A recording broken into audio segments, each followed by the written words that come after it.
So guys, welcome back. Today I'm here with Minister. So Minister has some questions for me. He wants to ask me questions and he believes that I can answer them. So this Minister here. Good day, everybody.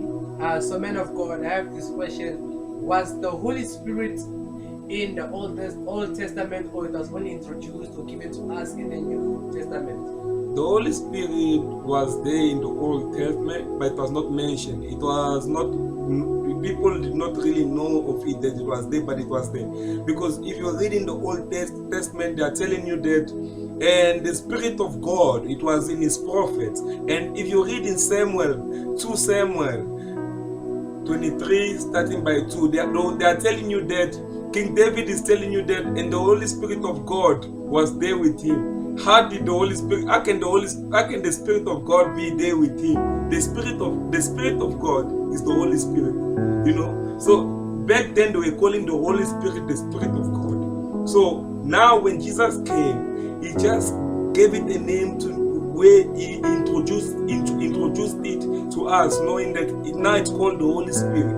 Even Ezekiel is telling us that if you read in Ezekiel 2, starting by 2, they are telling you again there about the Holy Spirit. So the Holy Spirit of God, it was not introduced in the Old Testament, but it was spoken, or it was there in the Old Testament, which we are calling it the Spirit of God. So it was there, but it was not introduced. So, man of God, if I am a born again and I receive the Holy Spirit, what is the function of the Holy Spirit? So you say if you are born again and you receive the Holy Spirit, being a born again is what you are saying. Like when you are born again, you have to receive the Holy Spirit, and if you have the Holy Spirit in you, since you are born again, you'll be able to communicate with God and Jesus himself, because Jesus himself says that I'm going to the Father and I'll send you the Holy Spirit, which is going to take care of you. It's going to teach you the things that I have not teach you, because the Holy Spirit leads us in different moments. For example, when we are sad, you know what to do. Or there's two kind of spirits in your heart that you can think. There's a spirit of God and the Holy Spirit of God. So the spirit of the devil, there's a spirit of the devil and there's a spirit of God. The spirit of God is the one that tells you to do good, and the spirit of the devil is the one that tells you to do evil. So there's two kind of spirit. So if you become a born again, you'll be able to know which one is which one. Which one is the one that you have to use at that minute or at that moment. So, yeah.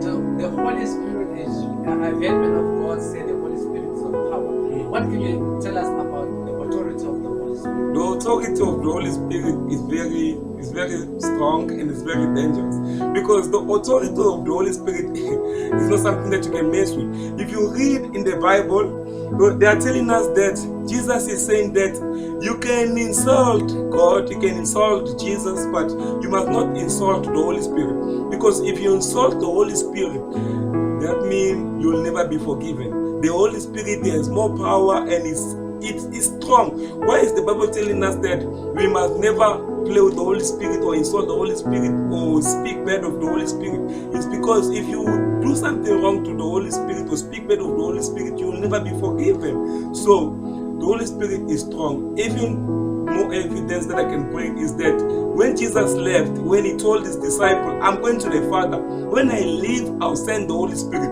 When the Holy Spirit arrived, they begin to speak in tongues. They begin to speak in tongues. That means that if the Holy Spirit is in a place, you'll see that there's a lot of changes. You'll see the atmosphere around people is different. So Minister doesn't have any more questions. He's done for today. So guys, we must always walk with the Spirit of God. The Spirit of God is the Holy Spirit. So if you have the Holy Spirit in you, you'll be able to produce good fruit, not bad fruit. So I've answered your question. The Holy Spirit was not introduced in the Old Testament, but was introduced in the New Testament. So which means that it was there in the Old Testament, but it was not introduced. So guys, I want you guys to sit down. Also, you guys must think of this. I want to hear what you guys think. I want to hear what your comments, because I might be wrong too, but I know your ideas might matter, but I gave you guys some verses so you can go through them and check. Blessed you and stay with your family safe. Thank you. Power above in heaven that will set me free, that will set me free.